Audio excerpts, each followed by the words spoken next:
Welcome back to Mr. Orth's Flipped Classroom for Grammar. Today we're going to take on two lessons at once, dealing with verb tenses. First, definitions of verb tense. It's the use of time for a verb. In simple terms, it's past, present, or future. Verb tense errors are oftentimes labeled with a VT for editing purposes when you're looking at papers that have received feedback. Verb tenses can be more sophisticated than just past, present, or future, as we'll see. But for right now, we need to understand that tense is equivalent to time. Second term to know with verb tense is subject-verb agreement. It's how the subject and the verb agree or align with each other. Oftentimes this is done using a helping verb, as we'll see in the examples in this lesson. Subject-verb agreement is what you notice when you write I am and not I are or I is.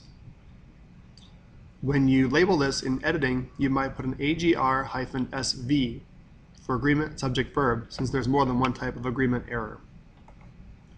Definitions. A simple verb tense. These are indicate one time, either past, present, or future, simple present, simple past, simple future. In all cases, there are no helping verbs. The progressive tense indicates something happening for a continuous period of time. This is forms of be as helping verbs with the present participle, which you remember is the ing form. Sometimes I refer to this as be plus ing as a way to remember how the progressive tense is different. Another tense is the perfect tense.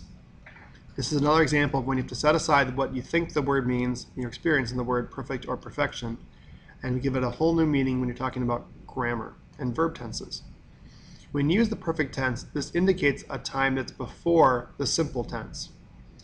When writing this, it's forms of have, has, have, or had, or will have, going with the past participle, which is oftentimes, again, the ed or en form. Let's see some examples. First, for the simple tense. Simple past would be walked. Simple present for that same verb walk would be either walk or walks. The simple future would be will walk. Notice only the future has the word will as a helping verb, otherwise simple has no helping verbs. Progressive tenses, again, it's be plus ing, so it's going to be forms of was, were, I am, are, and will be. Past progressive, it's was or were walking, depending on what subject you have. The was and were is what make it past. Present progressive is, am, are walking. The is, am, are all make that present tense. Future progressive, future needs the helping verb will, and the base form, so will be, and then the verb walking. You have the future, simple, and past perfect tense. Again, it's the ed or en form most often, and then you use the form of had or have. The past perfect, had makes had walked past perfect because had is past tense. Present perfect uses has or have, again, depending on what you need to agree with for a subject, but has and have are both present tense, so this is present perfect. Future perfect still has the helping verb will with the base form of the helping verb have, will have, makes it future, and the perfect is when you add the word walked to that. This might seem a little confusing, but largely what you're doing is simply finding the verb or taking the verb that's already identified for you and simply labeling it so you know what type it is. In actual practice, it gets more confusing because you have to remember to be consistent. When do you move between past and present? Are you something happening consistently over a period of time or just happening at one point in time? When you've written something already, does what you're talking about have already happened earlier than what you've mentioned, in which case you would possibly use the perfect tense. Part of this is stuff you already know. Some of these labels might be terms you're not as comfortable and familiar with. This is why you had to study the participles and the past and simple form of the verb in the previous lessons. As always, make sure that you ask questions on how to do it. In this case, start with simple steps. First, identify the verb as past, present, or future. Just do that part initially.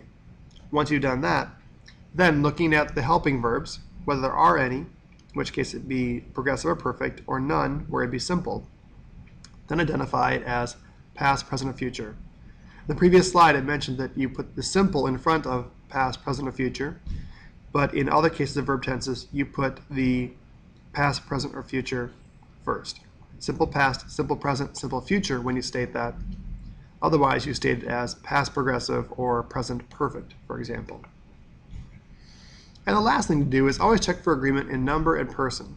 Number means whether this would be singular or plural, and person has to do with the first person, such as I, second person for you, or third person for he or she or they.